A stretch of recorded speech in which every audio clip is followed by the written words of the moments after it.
शिक्षकच नसल्याने शाळा बंद आहे असे लिहून कातवण खैदा शाळेतील मुलांवर घरी जाण्याची वेळ सोमवारी आली। सकाळी 7:30 वाजता शाळेत आलेल्या मुलांना शाळा बंद दिसली।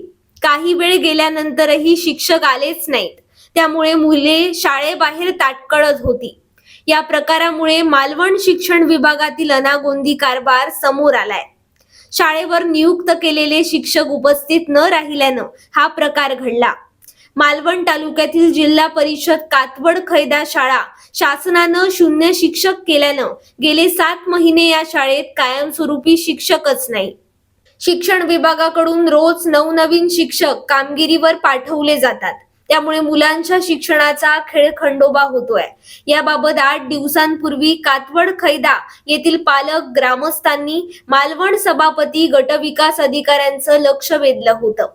त्यावेळी 6 एप्रिल पासून या शाळेत कायमस्वरूपी शिक्षक देण्याचं आश्वासन अधिकाऱ्यांनी पालकांना दिलं। मात्र 6 एप्रिल रोजी शाळेत शिक्षकच नसल्यानं विद्यार्थ्यांनी शाळेत शिक्षक आले नाहीत म्हणून मुले घरी गेली असं फळ्यावर लिहून ठेवलं। हे पालकांना समजताच सकाळी 8:30 वाजता पालक व ग्रामस्थ शाळेत पोहोचले। तोपर्यंत केंद्र प्रमुख शाळेत हजर होऊन त्यांनी पर्यायी शिक्षकाची सोय करण्याचा प्रयत्न केला। पर्यायी शिक्षक आल्यानंतर शाळेचा दरवाजा मुलांनी उघडून शाळेत प्रवेश केला। सकाळच्या सत्रात शाळा 9 वाजता भरली।